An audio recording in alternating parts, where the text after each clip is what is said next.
Hello, everyone, and welcome to episode 20 of the Snapshot. We are your hosts. My name is KM Best, and I'm joined by none other than Marvel Snap phenom, Brendan Patrick.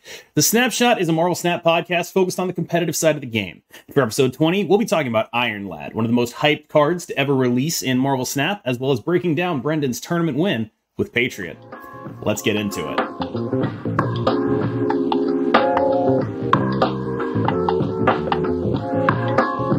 Cam, how was your week in Marvel Snap? This was the highlight of my week in Marvel Snap. The whole reason I do content.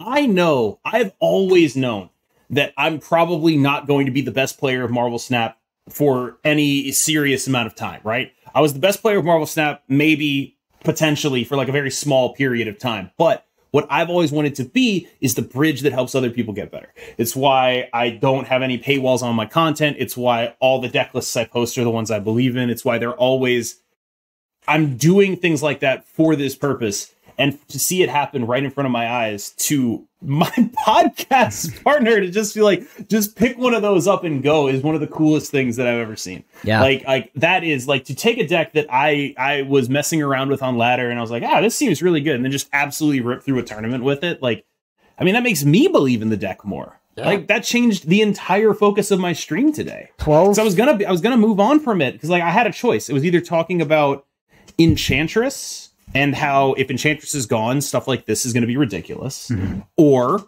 talking about Venom, right? And it was going to be Venom. The Venom is cooler. I like Venom. But then you won and it was like, all right, well, I have to do this now. Because it would be a disservice not to cover this deck at this point. Yeah. So it was 12 for 12. It was the exact cards.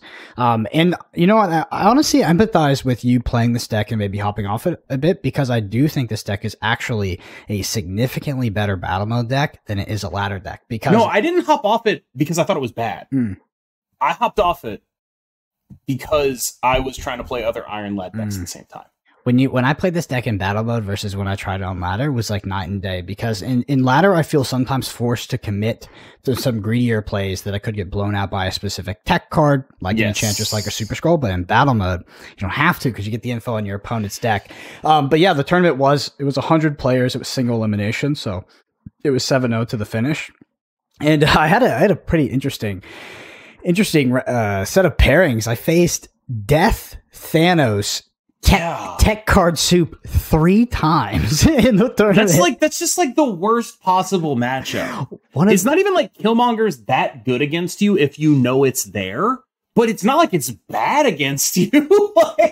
It still makes the death cost almost nothing. Yes. And Wave is still annoying. When they're triple spelling on the turn 6 after Wave, that's not good for you. Like that's bad. No. Yeah. And then one of them had Super Scroll, which I'm going to put the list. I'm going to make a note to put the list up at the start of this conversation so we're all on the same page. But when you have Iron Man in the deck and things like Onslaught and Blue Marvel, you don't win that shit. You can't play those. Like you can't play like half your deck when someone's playing Super Scroll.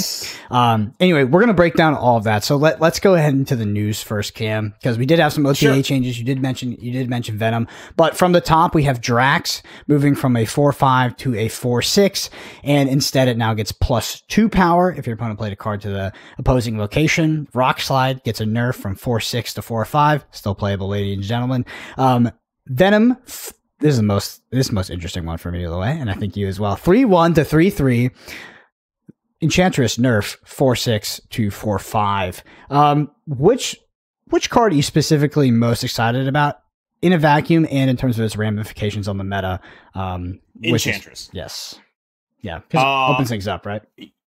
It's not even that it opened things up. It's just that, like, I fully believe that if a card is nerfed in the OTAs, people are going to be like, oh, I don't want to play that. And that creates the opening for a deck like this. Like, that's what allows you to is people like, oh, I might as well cut Enchantress. She's not really that free anymore. Let me go back to Shang-Chi. No, stop it. Go keep playing Enchantress. She's really damn good still.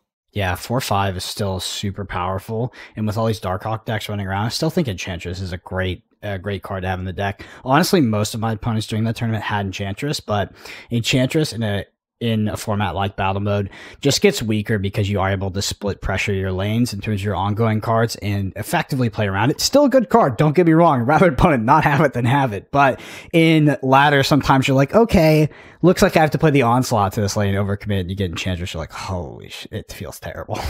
What do you think about Venom though? Venom is particularly interesting because like, what archetypes does this open up? Do you potentially throw it into Deathwave now? And is Deadpool like a playable deck? No. So my first thought with this was, let's see if it's good in Deathwave, which I think it is, but Deathwave is mid as fuck, and we both know that, right? Like I think Deathwave is a good deck to climb with, but Deathwave is in every single format the 5th best deck. In every single format, it's the 5th best deck. It's do you know that meme of like the guy cheering and going yay, yeah. And then like it's like 4 or 5 other people in front of him on the steps. If you charted those by win rate, that would be Deathwave in every meta. Deathwave would be like down here, and then like there'd be like 4 to 7 decks that are all better than Deathwave in terms of win rate. No, I actually think the real application is in Galactus, Shuri, Nimrod. I'll tell you, I lost to Shuri into Nimrod. There's an open lane. So I played around Galactus. They played Venom, Deathlock. Sent the Nimrods over, then sent the Nimrods over again. Really powerful. How would you compare that to Shuri, Nimrod, Destroyer in that lane? It's like the same thing, but you just run both. You just run both. Like I don't know what the list is, but it's powerful. Yeah, I think Venom was the one that had me most excited. The Enchantress nerf plus the Rockslide Knife nerf kind of hits the same deck. I mean, Enchantress obviously being many more decks, but that sort of stature Darkhawk Zabu deck that is just a lot of value, performing really well overall right now. I think Hooglin did a video talking about how the stats on that deck were just absolutely ridiculous. The stats on the deck are berserk, but I will caution anyone against using the stats on Untapped right now because there's no way to filter out bots anymore. You used to be able to filter out bots by going 70 to 99. But now, if you're high MMR, that's where all the bots are. And so I am now, like, I believe it in an abstract sense, but there's too much Agatha on the front page of win rate sorting when you use those to actually believe straightforward 100% of the time. I just like it's generally going to get you there, but there are some serious issues with data collection in the context of bots existing. Agatha better or worse than Deathwave in Cam's book? Always worse. Come on, I'm not gonna. I know you're joking, but it's like you're not gonna like out of context clip me here, man. I'm not gonna be on record. I'm not gonna get like owned 6 months from now off a throwaway joke on a podcast. All right, it's gonna be you. I'm gonna do a clip with that, and it's gonna be you in like a different T-shirt from a couple weeks ago, going yes, Agatha. It's gonna be a deep fake. You get like an AI deep fake. Like the mouth is all blurry. I have a question about Drax. So we talk about that Zabu, Black Bolt stature, kind of big stats deck. Can you sub out something like Enchantress and put in Drax now? This 4/6 base, potentially a 4/8. No. So is it just a C6 card then? Is Drax just? I mean, like we just went through like why I would keep running Enchantress and why you definitely shouldn't cut Enchantress. If you'd asked about a different card, I'd have a different answer, maybe, possibly. But it's like, should I replace Enchantress?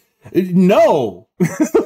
Okay, say that list is also running Shang-Chi. Can you move the Shang-Chi out and maybe play the Drax?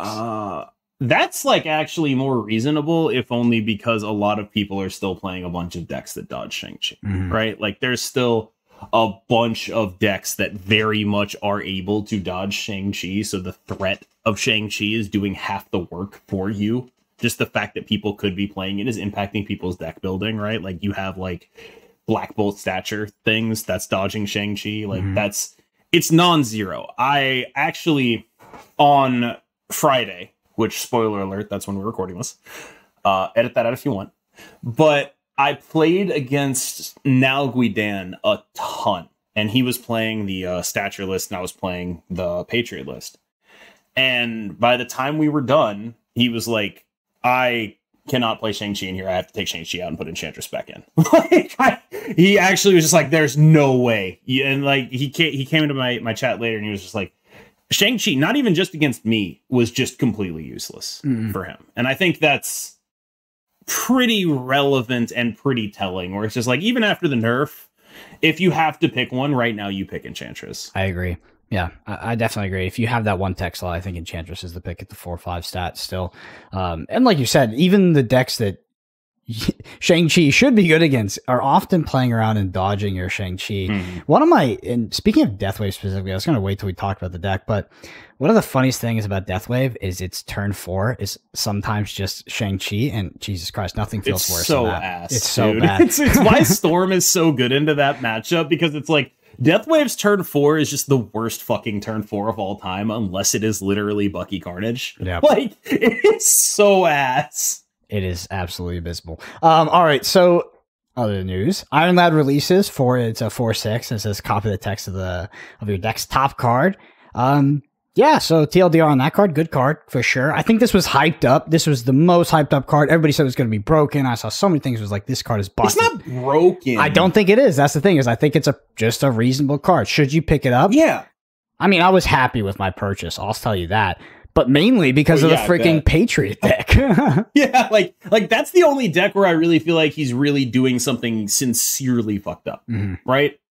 In a lot of other decks, it's like kind of a side grade, I think, in the Black Bolt stature list. I think it's a little bit more than a side grade if you're playing the Dino list that I posted on Twitter along with the Patriot list with like Super Skrull, Dino, things like that, right? Yes, I played that list. But very good. The basic, shout out to Get Wrecked, by the way, entirely his list. The basic thing with Iron Lad is he pushes you away from playing interaction, or at least conditional interaction. And he pushes you towards, I'm gonna put a bunch of big numbers on the board. Do you have the thing that answers the big numbers I just put on the board? Right? It's part of why I like the Dino thing, because by running Super Skrull, it's like proactive interaction. It's kind of stuff you can run with Iron Lad. Leech would be another card that I think you can run with Iron Lad that is interacting in that way, but you can't run, or you are disincentivized from running Shang-Chi, Enchantress, things like that. It's not good with this conditional stuff. And so it's a limited card, I think, but very powerful in its niche. I ended up giving it like a light 4 on my 5-star scale, which is like high. It's not Kitty Pryde high, but it's high. It's very hard for a card to get a 5 from me if it's going to be downgrading at any point. I think the only card that I would have straight up given a 5 to if I was doing this was Darkhawk after Zabu, right? Like, that's just like, that's what it is. And Iron Lad is not Darkhawk. It's not. Yeah, I think, and that's fine. Not every card has to be.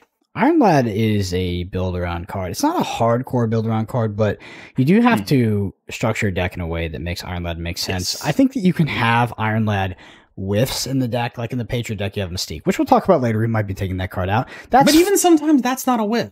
Yeah. Like, and also the fact that she is a whiff is a big reason why we're both thinking about cutting her. Exactly. Well, my point is that Moyen posted an Iron Lad deck that was sort of based around Shuri. Also had things like Nightcrawler and Jeff in the deck. They were these were good hits. And then it had Shang-Chi, and the Shang-Chi was just not. I didn't enjoy it, so I swapped it out for Taskmaster, because obviously Taskmaster's broken in Shuri. And you just can't run the one whiff. Like, because every time your Iron Lad hits the Taskmaster, you're fucked. You're fucked. It's a 4/2, which is unfortunate. So you do need to definitely consider what cards you're putting in your deck if you're playing Iron Lad. Still, nevertheless, I was happy with my purchase. If you were considering buying it, it's probably fine. I don't know if it's going to get nerfed super quickly. Seems like there was a lot of hype, and the hype isn't... it's not 100% the case, right? It's just kind of a good card. It's not dominating the meta right now. I don't feel like it's hurting the kind of decks I can play right now, at least. I think that the Patriot list is the kind of thing that shifts a metagame. Yeah. Where it's just like, the way I conceive of that list is just like, it's doing the thing with the biggest possible numbers. And when you're doing the thing with the biggest possible numbers, you're going to demand answers from your opponents. And that's the kind of thing where it's just like, you need to keep Enchantress in your deck. Like, you need to have this stuff in your sights. And I do think that is probably the context where Iron Lad is the most unfair, which is why I built it, right? Like, people were talking about, like, oh, play him in ongoing. Mm-hmm. It's like, why would I play him in ongoing when I could play him in a deck that uses the best parts of ongoing and also the best parts of another deck, right? Like, this is actually a better ongoing shell than the ongoing deck. Mm-hmm. A lot of people, honestly, the most decks I saw day one of Iron Lad were just Iron Lad slot into the Black Bolt Stature deck, and then whatever card soup you want to support that, right? Whether it's Dino, he's good there. It's fine. It's a fine card, right? But in Patriot, it feels broken. It's just like when that thing hits a Brood, I guess we'll name these things. Iron Chad hits Brood, Iron Man. You're like, it just feels so good. Brood, Iron Man, Doctor Doom, Onslaught, Patriot. There's just like so many things that are fucked up on a 4/6 body. And then the thing that makes it more fucked up, though, is that it's a force multiplier. You hit that blue Marvel, and then you play the other blue Marvel. And it's like, oh my God, that's not okay. And that's why I don't think like the Jubilee comparison works. Jubilee isn't doubling you up. Iron Lad is doubling you up when you get a good hit. You're getting 2 Doctor Dooms. You're getting 2 Blue Marvels. You're getting 2 Patriots and also their 4/6s. Yeah. Iron Man 4/6. Busted card. Yes. It's so broken. All right, Cam. So Howard the Duck is coming out. Do you think that card is even going to make a splash on all these Iron Lad decks? So I look at something like Patriot. I'm not putting Howard the Duck in there because everything's a freaking hit, baby. I don't need to know what the top card of my deck is. Yes, that's the issue with Howard the Duck. I think there is exactly one kind of deck where you would want to play Howard the Duck, and that is a deck where you would play a 1/2 ongoing. That's it. I think if you're playing Spectrum specifically, that is a thing that you might be interested in. If you're playing Thanos, Spectrum, Howard the Duck, sure, right? Like, you can't run Quinjet anymore, or you might actually be in the market for a 1/2. I'm not sure you'll always be in the market for a 1/2 because, you know, Killmonger. Yeah. But, yeah, like that's sort of where I'm at with him. I view him as Uatu, but an ongoing effect. Yeah. And you need a really compelling reason for me to change my mind on that. Yeah. 1/2 body that doesn't do anything immediately when it hits the board is just not making it modern day Marvel Snap, I don't think. I like how you say modern day Marvel Snap. Like, this game's been out for like... I think there was a time... Marvel Snap, it would have totally been fine. There was a time when people would put 1/2s in their deck, right? Or they would... it's called like when you don't have any cards that aren't a 1/2. Exactly. But modern day, no more. Yeah, modern day. An I couldn't grizzled Marvel Snap veteran. I couldn't find the information on this when I was looking back for the notes, but there was an update on location, specifically something relating to Subterranea. Do you know the information on it? I saw it with tweeted. I do. I actually have all of that, actually. Fantastic. So location changes, and you can actually find this on my Twitter. So shout out to me. You're welcome. So location changes. What happened was data mined by Snap.fan, and this is to my knowledge accurate. Atalan went from common to uncommon. Krakoa went from rare to ultra rare. Lechugia went from common to uncommon. Morag went from uncommon to rare. Plunder Castle went from uncommon to rare. Sanctum Sanctorum went from common to uncommon. Subterranea went from common to uncommon. Now, from what I understand, based on some previous data mines, the way this works is there are X number of common locations, and each of them gets X weight, right? So it's not just this percentage to get a common location. It's, you know, right now there are 58 common locations. Each of them has a weight of 200.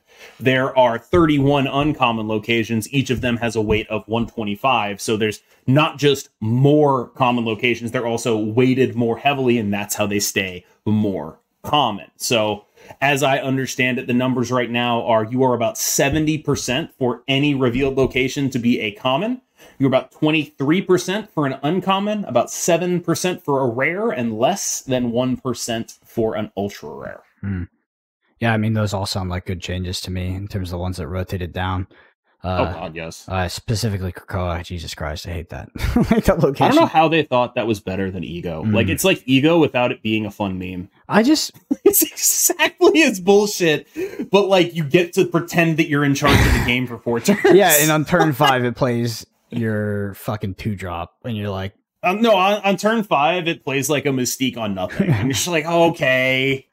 And you have Black Bolt in hand. You're like, or some other reasonable 5-drop Iron Man. Yeah, it's so frustrating to play again. That's the one thing about Ego is I think Ego, maybe it would be more entertaining if Ego actually played your cards on curve rather than just sometimes pure random doing. Yeah, but I digress. I think I've had one Ego this entire season, by the way, or between multiple seasons, probably.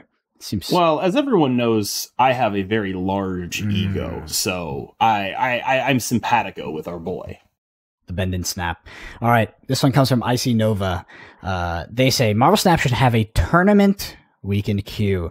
Have it be like a Fortnite lobby. Have it launch when 150 people are in the queue. Play 7 battle modes. Have players get prizes based on their records in the end. Could be things like variants, I guess. It gives competitive players a place to grind and test, and it's impossible to farm. Plus, it gives us something to do on the weekend, which we don't have right now. Cam, your thoughts? That would be dope, but they're so far off being able to implement something like that. Like they don't even have a PC client right now. Like we are well off of that. They are dealing with much more fundamental issues. Card acquisition, the new player experience. Like that's the kind of thing that happens once they figure those things out. Once they have a PC client. Once that everyone is, or not even everyone, just once more people are happy with card acquisition. Once new players are getting brought into the game. Then you can start doing that sort of in-client tournament stuff like with Runeterra or MTG Arena. Yeah. And I think that it would be great once it does come, and probably everybody would agree, to be honest. I don't know who would complain about that. But yeah, in-client tournaments are significantly more, I don't know, approachable than these third-party ones, even though the third-party technology, by the way, has gotten much better than whenever I've used it in the past. Like they auto-match you, they give you chats, it's all pretty easy. But yeah, in-client tournaments I think would be a huge step up for having end-game content in Marvel Snap. I think I'm probably sound like a broken record about that stuff, but right now, yeah, a little. Yeah, you hit Infinite, not much to do. I'm super hyped for, I know we're probably not going to get this tournament in a while, but I'm super hyped for Conquest at this point. Just a place to play more battle mode, because I think the battle mode it's a very different format from ladder, and it's super interesting. I had the biggest paradigm shift after playing Raven's tournament, the previous Hearthstone caster, or maybe current, I'm not sure. And I played against Lambie series, and he destroyed me. And I went back and watched his VOD, and it's pretty cool to see how some of those top players manage snapping in games like Battle Mode, and when they're able to snap prior to sort of like the normal knowledge of ladder, when it's just they make you pay the tax. Yes, like Lambie will draw Mind Stone, and he's like, snap, like he's like, this is a busted card. I'm like, okay. That's especially how it is with Thanos, right? Like when you have your good hands, you have to snap them. It used to be you do it because they were unbeatable, but now you do it because if you're not snapping your good hands, you're going to lose when you have to play like a bunch of games because you're not going to draw your good hands that much. Yeah, your opponent will snap their good hands and juice you for another cube as you stay on to see if you can draw something good. It's super fun. Cam, do we have a more accurate timeline on when Conquest mode might be coming? I thought it was just June. Is it just June? Okay. Yeah, I wasn't sure. That was what I heard in terms of like, I believe that's what they communicated, to be clear. Yeah. I thought they said June. Maybe they said July. I'll be honest, I have no idea. I thought it was June though. Let's go with June. Well, maybe around June, plus or minus 2 months. That'll give us a safe bet. Anyway, sure. If you want to get your question or statement. Wait, what do you mean plus or minus 2 months? It was going to come out a month ago? I'm joking, because plus 2 months is all equally as It's going to come out a month ago. You heard it here first. Conquest coming out April 2023, confirmed. Brendan APG. If you want to get your question or statement read out on the podcast, you can shoot us a comment on YouTube. We'll get it queued up for next week. Let's go on to the main topic of the pod. One thing I want to mention, Cam, in your Discord, do you have a place for people to see upcoming tournaments? I actually, okay. I don't have a place for it, but I gave Browday permission to just post them all in the battle mode channel. So it's less like I have a place and more like there's a guy. Okay. Because people have been asking us for a while on this podcast and in the YouTube comments, where do we figure out where the freaking tournaments are? Because the answer would be the battle mode channel in my Discord, but I'd have to check and make sure it was consistently being updated. Yeah. The short answer, though, is just Discord in general. There's going to be plenty of people out there that have this information in their Discord channel. So I said Twitter for a while, not Twitter. Find somebody's Discord who has it listed. There's tournaments every single day, pretty much, usually multiple per day. So if you're actually looking to practice and trying to get better at battle mode, at competitive Marvel Snap, that's the resource. It's Discord. It's not Twitter. I apologize. All right. Cam, on to the Patriot list. So for our audio listeners, I might have to actually edit something at the beginning so you guys have a better idea of what the list is when we were speaking earlier. But the Patriot list that we were talking about is Wasp, Misty Knight, Mr. Sinister, Mystique, Patriot, Brood, Debris, Iron Lad, Iron Man, Blue Marvel, Doctor Doom, and Onslaught. And like I mentioned, this deck was chosen because Cam put on his Twitter a while ago, and I started playing in battle mode the night before and realized it's probably the best deck in the format because it's very obnoxious. It just sort of fundamentally doesn't feel fair, right? Like I keep feeling like it's like, okay, am I missing something here, or is this like actually stupid? It's hard to find decks that can compete with it in terms of point slam. Yeah. And I really think that Iron Man is a key card in this deck because you threatening pressure like Iron Man on a single lane or Doctor Doom on split lane, how does your opponent deal with that? It's really tough to deal with, especially on something like a turn just 6. Have to guess. Yes. That's it. Anyway, let's talk about some heuristics when playing the deck. A lot of these you will know if you're sort of a Patriot veteran. First one is let's talk about ladder. So in ladder, you're generally going to want to split up your Patriot Mystique because if you put them in the same lane, you can get blown out by something like Enchantress. And the payoff for putting in the same lane is just Onslaught. And often you don't need to overcommit that much in order to win. Next up is one of the most popular play lines on ladder right now is Wave on turn 5. There's a lot of Wave decks going around. Because of that, you probably want to be playing Wasp on turn 5. Usually you don't have a reason to play Wasp before the latest turn you can in the game.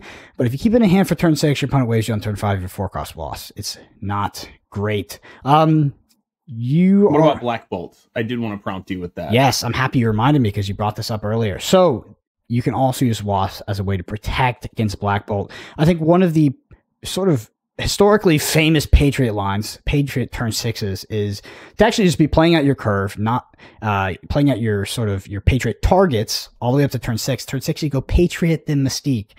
That's not so common nowadays because of how much wave happens. But also, if you are going to go with that turn 6 line, you're actually susceptible to Black Bolt killing one of those cards on turn 5 because they'll be lowest cost cards. So if you have the Wasp in hand, it can protect against that. So if you've recognized my opponent is not going to play Wave, or it's very unlikely, and you think they'll play Black Bolt based off their initial cards, yes, you should probably keep the Wasp in hand to dodge the Black Bolt discarding one of your key cards. So it's also worth sometimes pointing out that like Wasp is sometimes better than like the other cards you risk discarding. So you actually do have to think about that. Don't just like default be like, oh, they're playing Black Bolt, I'm not playing Wasp. Like actually think about it because they're depending on what your hand is, there are going to be times when you're going to be like, I wish I didn't get that Wasp discarded. Like that's a real thing. Yeah, if you're looking to drop the Wasp with your turn 6 play, things like that, you might have to drop it before.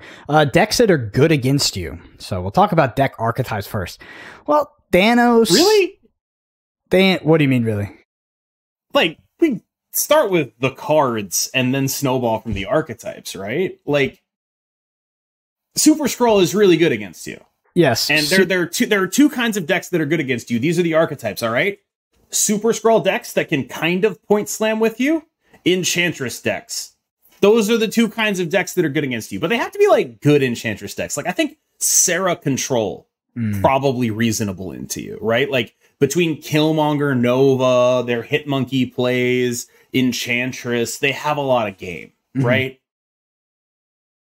If you're just playing Enchantress on turn 4 in Deathwave, not that.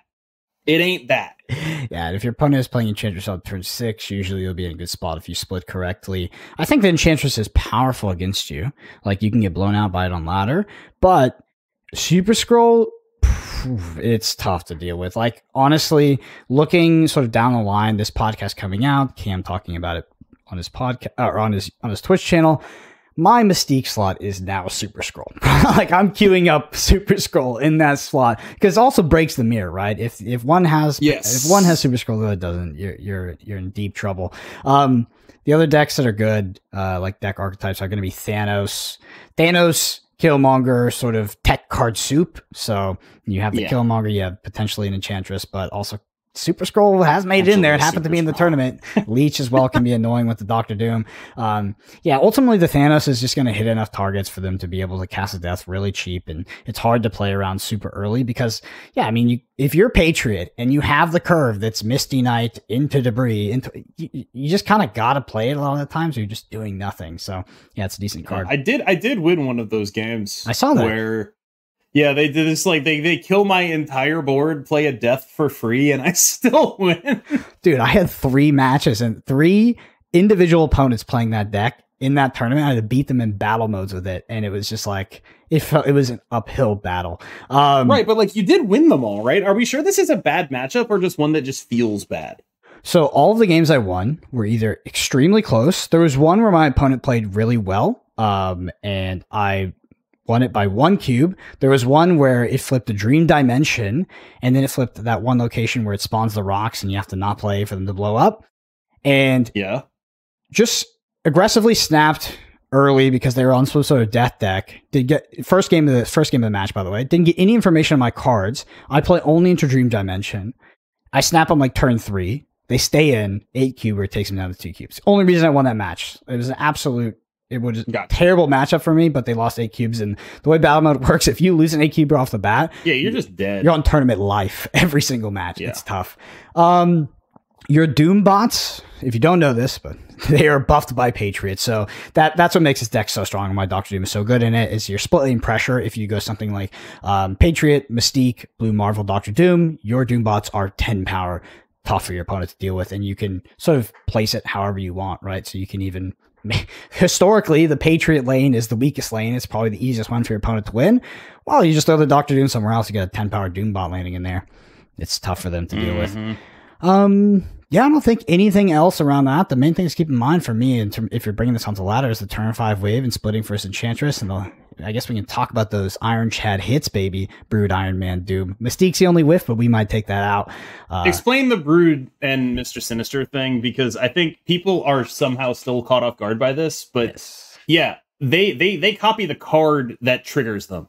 So Iron Lad is going to be 6 power Sinister Clone, or 2 6 power Broods, or God forbid you get Wakandan Embassy, and it's even larger. Like, and also note, those things will benefit from Patriot. There's still a Sinister Clone. There's still Broodlings. So you're still going to be getting, like, it's basically just completely nuts when you hit one of those. I played a mirror, and the only difference in the game was I played a Mr. Sinister, but they Iron Ladded and played a copied Mr. Sinister, and I was just dead. It was just like, oh, okay. Iron Lad as a 4/16, quite powerful, which is what happens off the Brood. Also, there's a lot of Darkhawk decks running around, so Korg and Rock Slide as a result. Your Iron Lad hits a rock, you're still in business, baby. It's still the thing, which is a card that people play in Patriot decks. Like, it is kind of ridiculous how, like, even your bad hits, Wasp, Misty Knight, like, you're still totally fine with them because you're a Patriot deck. And that's sort of why this is the better Iron Lad list, right? Because, like, in the ongoing deck, you actually have bad hits. But in this deck, your worst possible hit, you end up with nothing, is actually a thing you're totally fine with, unless it's Mystique, in which case you ended up with nothing. Which you do have to sometimes consider. Like, there's a lot of times where I'll be like, if there's a Mystique in the deck, I'll go Patriot into Mystique instead of playing a Debris. Or Patriot into Iron Lad instead of playing a Debris. And just make Mystique, like, less of a bad hit, right? Yeah, a lot of times, like, playing Iron Lad on turn 4 is probably one of the most, deliberate decisions you have to make in like, while playing this deck, because you play Patriot on turn 3, right? Maybe, like, you're expecting the Mystique. Literally, you have the Mystique in hand. It's like, do you play the Iron Lad or do you play the Mystique? I don't know. I feel like it really depends. A lot of the times you play the Iron Lad. Yeah, it is. That's what I found. And that's sort of why I'm iffy on the Mystique, where it's like, a lot of the times, it's like, if I have to choose between them, that 4/6 is so messed up. Let's talk about reasons to keep Mystique. Why is Mystique in the deck at all? Well, it's because it gives your deck a lot more reach, right? The core competency of the deck is Point Slam at the end of the day, and Patriot into Mystique, or play, let's say you play Iron Man turn 5, and then your turn 6 is Mystique plus Brood. I mean, you're in business. So the card is that good. That happens a lot. Like, you are going to do that sometimes. It's just I tend to play in such a way where, like, I'm almost always attacking all 3 lanes of this list, right? And so unless I am forced to not do that, I'm very rarely Iron Man Mystiquing, right? Which is, you know, it's a good option to have. It's not super important right now because you can go so big on all the lanes, even while attacking all 3. Like, that's what this list does well, is it goes huge on all the lanes. You don't actually have to go hyper-focused. I feel like one of Mystique's best use cases is the old Patriot Mystique turn 6, and I almost never do that in this meta and with this list because my turn 6 is Doctor Doom and Onslaught, but also everybody waves me on turn 5. So the number one cuttable card, which is I think contrary to what most people would think when looking at this list for the first time, is probably the Mystique, and then the second most cuttable card is probably the Misty Knight. Yeah, I believe there's someone in my chat who cut Misty Knight for Leech, which, yeah, I'm with it. Like, Leech is a card I always want to fit in these lists, mostly on ladder, because it's like, all right, look, you want to Enchantress me? You better do it early. You better not let me get to that turn 5, turn 6. You better do that before. You better play that out now. And I think that's usually pretty useful. Yeah. All right. Another note, by the way, is stuff that gets Enchantress gets buffed by Patriot. Yes, it does. So keep that in mind. Oh, I won a very critical game today with that exact interaction, and I'll be serious with you, Cam. I was a little surprised when I won. I was like, wait, what the hell? Oh. I had someone retreat and then come into my chat and be like, yeah, I think I was just dead there to the Patriot Enchantress. I was like, yeah, I knew it all along. Totally. I knew that all along. I was, yeah, 100%. I had a pretty funny moment where, you know, I maybe didn't look like the sharpest tool in the shed. My opponent had a Super Scroll on board, and I got Daily Bugle. I got their Super Scroll and I deliberately play Iron Man on turn 5. I played my Patriot, and here's the Super Scroll copies. I'm like, I'm gonna blow him out with my Super Scroll because Super Scroll has the ongoing of all enemy cards, and I thought it would copy his Super Scroll, and I was like, when it didn't happen, I was like, what the hell? And I was like, wait. That would be an infinite loop. Obviously, that doesn't work. Yes. That is correct. Yeah, so PSA on that one. All right, Cam, anything left to say on the Patriot deck before we move on? It's awesome. I'm really happy for you. I don't think it's, like, invulnerable, but it is sort of setting the bar of you must be this tall to ride, where this tall means some sort of mid-range soup deck with the tech cards, or really anything that can pressure it. Or here's I'll tell you what I'm really afraid of with this list. Do you remember those other Patriot lists with like Leech and Super Scroll in them? Yes, the ones that Holy existed shit, right we before never this beat one. That. Yes, we never beat that. We are never in a million years beating like the Patriot list from tournaments like 3 weeks ago. Yeah. Never. It's never happening. If I start, I don't know how viable that list is if this list forced people to run more Enchantress, but yeah. Well, if I start running into Deathwave decks with Super Scroll on them instead of Shang-Chi, I'm gonna be pissed. Can you imagine? That's actually probably correct. With Iron Man in the deck and Blue Marvel, yeah, I mean, it probably no, like is. that's actually Deathwave actually probably should be doing that. I think you might be right. Serendipity. Like think about it, right? Like it's not just us; it's the Darkhawk deck. Like, I actually think you might be, like, that actually might be what Deathwave should be teching in right now. Oh, I have Deathwave on the list of decks we're going to talk about after this, and the main thing I want to discuss with you. So let's just jump into decks. Let's jump into decks right now. Let's start with Deathwave. Let's go. Cam, solve this goddamn turn 4 for me, because it's so bad in Deathwave. I'm playing Deathwave, everything's going great, and then I get to turn 4, and I have to play Shang-Chi on an untargetable board. It feels terrible. It is terrible. Congratulations. This is what happens when you play this fucking deck. The thing about Deathwave for me is in the games where you get to go kill off a Bucky, in the games where you kill off a Bucky and then play a wave into your combo, you're one of the best decks in the game. Mm-hmm. In the games where literally anything else happens, you are in Struggle City. You are like, this is the whole reason why, like, whenever people talk about Death Wave, it's like, all right, why do we think Doom Wave became popular? It's because it got a lot of the upside of Death Wave, not all of it, while not having to be so reliant on gimmicky bullshit to get priority and keep it and stay ahead the entire game, right? Turns out Wave can slam the door just as easily if you just play her with good cards. And that's always been the weakness of Death Wave, where it's like, all right, what are we playing? We're playing Squirrel Girl, Yondu, Bucky, Carnage, Killmonger, Deathlock as the cards we want to be playing on the first 4 turns of the game. That's just ass. It's just bad unless you blow up the Bucky. Yeah. And let me read out this list for audio listeners. This is my Death Wave list. This is the one that I play. Squirrel Girl, Yondu, Bucky Barnes, Carnage, Killmonger, Wave, Deathlock, Shang-Chi, Arrow, Doctor Doom, She-Hulk, Death. So Cam said it right. You eating the Bucky Barnes with a Carnage or a Deathlock is probably one of the best things you can be doing in the early game. Outside of that, your early game is terrible. It's so bad. And also, you telegraph your archetype really, really early. I feel like there's less armor in the meta. Like, people, when Nebula came out, people were just default Nebula 2-drop armor to protect their Nebula because there's a lot of Killmonger. That has since stopped, so Deathwave is more playable now. But the main thing that Deathwave tries to do, and why it can be a good deck, is it wants to kill 4 things with Killmonger, with, you know, your Carnage, whatever. Basically discount death by 4, and then it wants to play Wave on 5, and then it wants to play 3 spells on I'm surprised. That's 6. actually not how I play it. Yeah, so that's how I play it. So you want your I play it for 2. Yeah, so well, you can get 3, right? Yeah, but you can, but like you're not going to draw. But the issue is drawing those 3 cards that much. I always play for 2. I feel like. Yeah, I think that's more common, right? But if you have the arrow in it, if you have the arrow as well as a Doctor Doom, you can't triple spell. Also, the thesis for having something like Squirrel Girl in the deck instead of the Hood is because you want to be like discounting death is. Just super key. I disagree. The thesis for Squirrel Girl is that it's a 1/3. And the thesis for Know the Hood is that you're never actually going to be able to play the demon if you want to play She-Hulk. So, like, that's the thesis, I feel like. The thesis, like, Squirrel Girl, believe me, sucks.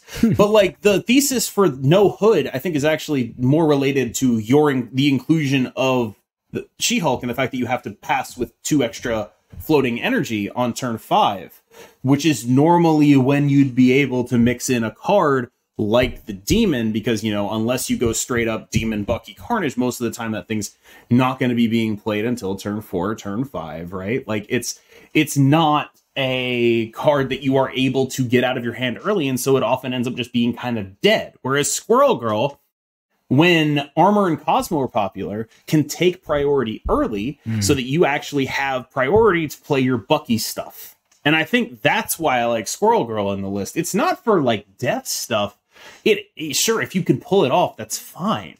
But, like, you are talking about a 3-card combo in a deck that is going to draw that 3-card combo. Ballparking here, less than 25% of the time. Yeah, I mean, it's more of a 2-card combo with whatever the 3rd card is left over. Because, I mean, it could be anything, right? Like, your 3rd card could just be the Shang-Chi. It doesn't have to be something. No, when I say 3-card combo, I mean Wave, She-Hulk, Death. Yeah, you want to be drawing Wave every single time. So it's true, right? But, you know, sometimes you can discount the death enough that you're doing something like, you know, skip turn 5, She-Hulk Death plus something, or you're skipping turn 5, you're playing Arrow, She-Hulk. These things are just like, I feel like Deathwave is a deck that you can approach if you want to have a lot of agency over the game, but ultimately, I think you'll lose to some just more powerful decks, right? You'll lose to the Patriots. You'll lose to some of these Black Bolts. The Black Bolt decks, fuck you, by the way. Sorry for my language, but it's bad. It's bad. The fact that just discard death every single time is just like, oh my fucking god. It's bad. I'm like, that's the kind of, like, that's so brutal. God, maybe we should turn Yondu into Wasps just so it can sit in our hand to protect against. Let's play some Yellow Jacket, dude. Damn. Oh, yeah, so that deck is really good against you. I think that the most that meta seems to move quite fast, but you'll find yourself in metas where Wave on turn 5 is just like disrupting a bunch of people. Like maybe there's a lot of Thanos. I don't know where but now everybody's doing it and everybody has Stature in their deck and they're all like double spelling on turn 6 when you wave them on turn 5, and it's not asymmetric. Or even just Zabu. Yeah, exactly. Good points. Yes, Zabu. Zabu allows your opponent to double spell 4-cost cards on turn 6. The whole idea of wave on turn 5, like obviously you're discounting and you're kind of abusing the She-Hulk, but you want it to be asymmetric. You want you to be doing the 2 spells, your opponent to be doing the 1, and it doesn't really happen in today's meta. There's too much Sarah, Zabu, Stature, Miles. There's too much that goes through wave. Yeah. Well, speaking of Stature, let's kind of scroll back up here. Let's talk about Shuri. This list, I think, is quite strong. So I'll read it out. It's Sunspot, Nebula, Psylocke, Armor, Polaris, Shuri, Taskmaster, Captain Marvel, Stature, Vision, Black Bolt, She-Hulk. I mean, this is the Wolos list, right? It could be. I actually reconstructed this list after losing to somebody in not today's tournament, but a different tournament. They just wrecked me with it, and I was like, okay, I'm building. No, this is maybe 1 or 2 cards off, if not the Wolos list, I believe.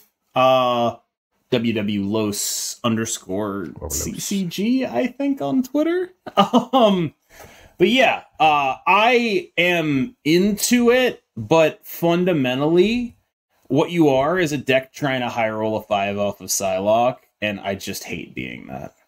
Yeah. So let's talk about why Psylocke is in the deck. The Psylocke's in the deck because your entire game plan with this deck is Shuri into big 5 costs. And if you don't draw that without Psylocke, the idea is that you would just lose every game. So what you would do here is that you play Psylocke on turn 3, and then you're able to play a 5 cost early. It's really powerful when it works. It's good. I still think the deck doesn't have that much reach when you do the Psylocke thing. I think the deck only really wins games when you do the Shuri thing, to be honest. I think I believe me, I'm like the #1 Psylocke hater. Yeah. But I have played against this deck, and like, you know, when it does the Psylocke thing, it's like, okay, you Psylocked into Black Bolt and then played like a Vision, and like now your turn 6 is actually really scary. Like, it's not a ton of points, but if you on the other side are doing something pretty mopey, like, it's okay. Shuri is still a good card. The nerf really hurts in the sense that it feels like a lot of the time with so much Shang-Chi running around, you need to develop the Shuri into an armor lane because you can't develop it into a Cosmo lane anymore, fortunately. Yep. So that's when you do the armor stuff, though, it's insane. It's still insane. It's still the dominant card that it was. Exactly. I think that those games, you pretty much win all the time, but at the same time, your opponent just retreats all the time. So, yes, it's very telegraphed. So, yeah, you're Shuri into Black Bolt, into Taskmaster Stature on the last turn, or you're Shuri into skip turn 5, She-Hulk plus some 5-drop, maybe Vision, Shuri. You can also Shuri into Vision, etc. It's literally standard Shuri. Your best lines are probably Shuri, Black Bolt, and then play Taskmaster, copy the Black Bolt, and then drop the Stature. It's a good deck. It's a good deck, to be honest. I don't like it because it really feels like I have to draw Shuri every single game, and that's not my favorite. All right, Thanos. And this is from Lambie series. This is a Thanos deck that he took to the finals of Ravens tournament this past week. So this is Wasp, Lockjaw, Killmonger, Wave, Shang-Chi, Devil Dinosaur, Leech, Doctor Doom, America, Chavez, Thanos, Magneto, Death. So the death is pretty key here. So you are Killmongering your own stones, discounting the death. Obviously, you can get it off of Lockjaw. The key to playing Thanos, in my opinion, which is not really my opinion because I heard it from Lambie when somebody asked on the VOD I was watching, was you really need to understand the utility of the stones. If you're not using the stones as powerful cards, individually powerful cards, then you're playing the deck wrong. I was actually going to suggest that the key to playing Thanos was you have to aggressively snap your good hands and be willing to leave the bad ones. Because this deck, far from being the predator it used to be, is now a deck where it's like, if you're doing good, you're in these games. But if you are not doing good, you are in a ton of trouble. If you are not doing something broken, if you are just playing mopey bullshit, you need to be willing to leave. Mm-hmm. What are some examples of good hands that people might not recognize as good hands? I'll go first, and it's just turn 1 Mind Stone. The existence of Mind Stone and Lockjaw in your opener.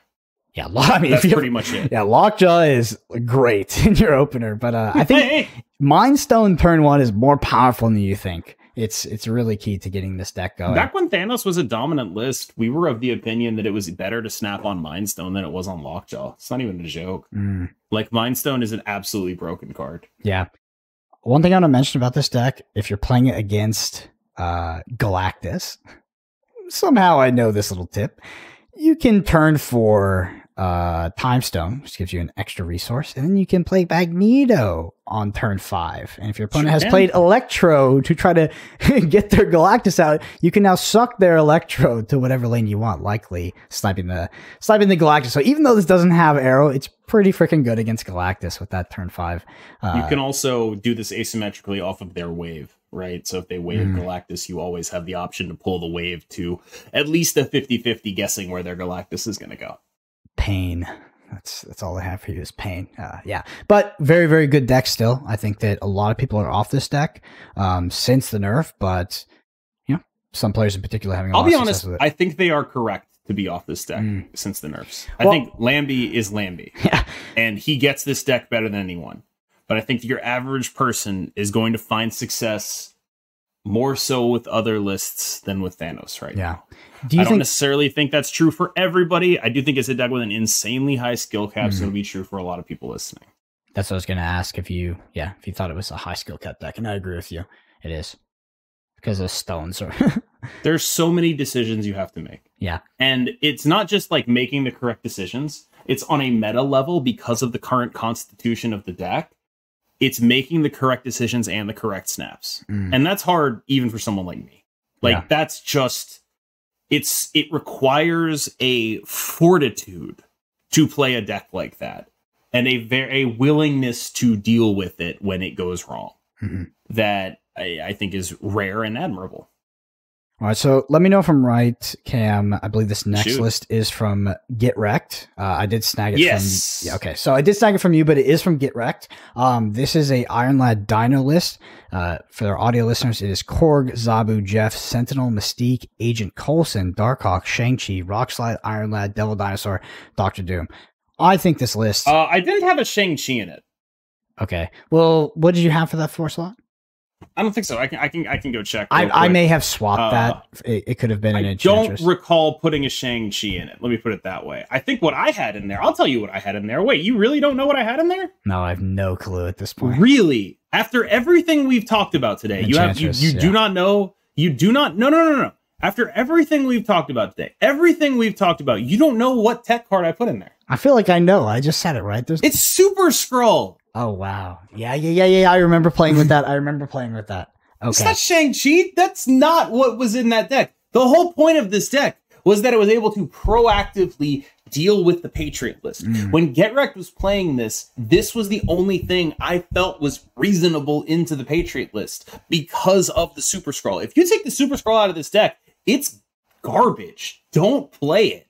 But if you have Super Scroll in here, you are suddenly a deck that can compete on points while also being able to leverage your Iron Lad really, really well. You Iron Lad into Enchantress, that screws you up some of the time. You Iron Lad into Super Scroll, absolutely not. You Iron Lad into Shang-Chi, well, it doesn't do anything, right? Like, but when you Iron Lad into Super Scroll against the Darkhawk Mirror, a Patriot, oh my God. Yeah. Oh my God, is it messed up? Yeah, like I thought the Super Scroll was for. So when I was playing this, I was encountering no Patriot on ladder. I thought it was for Darkhawk, and it was really strong. I actually think that if I wasn't going to play the Patriot list on ladder, this is the deck that I would play. If correct, agree. Yeah, I think that this in a non-Patriot again with Super Scroll. With Super Scroll. I think this is the best list in a non-Patriot world, which I don't think exists anymore. I think we're in a Patriot world. I think it might be the best list in a Patriot world. I actually felt unfavored in there. I can tell you that's the only matchup I felt unfavored against. Wow. Like, I have not played any other matchups, and I played against a ton of good players, a ton of good decks. That's the one that I was like, oh man, I don't like this. That and like the mirror. That's pretty much it. Yeah, I think so. If we're looking at like decks to play, if you're still trying to get infinite, or if you're just best decks in the meta, probably this and Patriot right now are our number ones. We have one. I think you would just play Patriot, right? Like you just go ahead and do it, right? I'd play Patriot with Super Scroll though. Yeah, yeah. You just like swap the Mystique for a Super Scroll and be like, I'm good. Yeah, definitely. Just wait. Just try to beat up on people who aren't as up on this as you are. Is what it is. One more list. It's called Iron Chat. I believe it's from Den. It is Iceman, Korg, Zabu, Jeff, Mr. Fantastic, Darkhawk, Rockslide, Iron Lad, Sandman Leader, Dr. Doom, American Chocolate. So I know for you, anybody listening, or here's me read the list, you're like, it sounds like the same damn list. Well, it kind of is, but it does have Sandman. I think that Sandman can be particularly powerful depending on what decks are in the meta. Also, Iron Lad, with pretty much everything in this deck, is an absolute hit, even on the Mr. Fantastic. Iron Lad, this is the kind of list that I was playing pretty early on. I was doing more of a Doomwave thing than the Sandman stuff. I get it, Sandman's like a little bit better in terms of there's not a lot that goes through Sandman. There's a ton of shit that goes through Wave now, right? And I think that's the thought process here. So this is like 2 cards off a list I was already playing. I do think it's a little bit of a side grade to the Black Bolt Stature deck. What you get is really, the way I think of the Black Bolt Stature deck, it's really good, but at least in tournaments, in my opinion, it is not good into the Moon Girl combo list. They just go a little bit bigger. And so Wave then gives you an edge there. But I think that might be a little bit maybe like last week's thinking would be to put Wave into your Darkhawk list so that you had game against everything. Because I think it's like a little bit of side grade in mirrors, right? I've played a lot of lists like this. This week's thinking, I think, has to be focused on the people doing things proactively with Iron Lad. So like Iron Lad Patriot, Iron Lad Dinosaur, you got to be focused a little bit more on that. You got to be focused a little bit more on, and I think you are a little focused on Black Bolt Stature here. Sandman Leader, really good into that, but what if they're just ahead by enough for that not to matter? Yeah. And that's why we're doing all the other stuff here. This is a deck that is built to beat the Darkhawk Mirror. That's what's happening here. And I think that's fine. If that's what you're interested in doing, I just wonder if you aren't giving up some percentage against people attacking from different angles. It's very, I think, inbred list, where it's like, I want to win Darkhawk Mirrors. You have Black Bolt Stature. I have Sandman Leader. I'm going to win those. It's genuinely fascinating how quickly the Marvel Snap meta moves week to week. It feels like when we talk about last week's meta, it just feels like a lifetime ago. And those... Yeah. Yeah. You remember I was talking about, remember those old Patriot lists from 3 weeks ago? One tournament's like 3 weeks ago. Yeah. Yeah. Absolutely. Ridiculous. All right, Cam, anything else you want to wrap up with in terms of lists, the current meta? I think that if we're going to sum it all up, the deck that you would be playing, is it Patriot? I'd be playing the Dino list. I seriously think it's favored in the matchup, but I haven't done enough testing, so don't do that on my word. But I definitely didn't feel good playing that matchup. But yeah, the Patriot list is super messed up. It's just sort of fundamentally doing things that are very, very powerful. And I'm sure with the rate of Marvel Snap meta moves, it'll be easy to attack it. And I hope that remains true. Yeah, I was going to say, begs the question, do you think that we'll see a lot of Patriot off the back of this? I don't know if you see a lot of Patriot, because you're... I see... when I first made the list, Get Wrecked took it, and I queued into him within 5 games. Yeah. I hadn't posted it on Twitter. I hadn't done anything. I was playing a mirror within 5 games of putting the deck together. So yes, I see plenty of mirrors. I see plenty of Patriot. It's something. I see plenty of this exact 12. It is always frustrating to get like, all right, let's get some footage for a YouTube video. And then it's like, oh man, someone net decked me already. It's so bad. Well, and there's nothing they can do about it. It's a good deck. They want to play it, right? Like I talked about this. I can't ask anything more than what we already do. It's just like I don't want to put mirror footage in a YouTube video. I'm definitely a little bit lower MMR, around like Infinite 115, 120, and I saw 0 Patriot this week. The only time I saw Patriot was in Ravens tournament. Someone brought Patriot, but outside of that, never seen Patriot on ladder. I do think that will change though. Like half the people that I play watch me. Yes, so I think that's how that happens. It's an issue. Yeah. All right. Anyway, we did have a review come in this week. This is from Duncan MCA. They say, very enjoyable with a lot of interesting information. A must listen for Snap fans. Thank you so much. The reviews really do help us out a lot. If you listen to the podcast every week and you want to help us out, the best thing you can do is leave us a review, ideally on Apple Podcasts. But if not, you can go to ratethispodcast.com/snapshot, and we'll have, it's like an aggregator for reviews. So we'll detect your system and just bump you to whatever's the most convenient. We are both on Twitter. I'm at Brendan APG. Cam is at KMBest. MS, sorry. Cam, what? I was reading the bend and snap note in here because it doesn't make any sense. KM Bend and Snap now. That's what they call me. They call me KM Bend and Snap. KM Bend and Snap. When are you streaming on Twitch? KM Bend, and that joke only lands for people watching the video. Yeah, that was scripted. What's your streaming schedule? I'm going to get it right this time. I swear to God, I'm going to get it right this time. I'm not going to mess this up again. I refuse to mess this up again. My streaming schedule, Tuesday, Wednesday, Friday, Saturday, Sunday, 6 p.m. Eastern. Awesome. Thank you all so much for listening. We'll see you next week.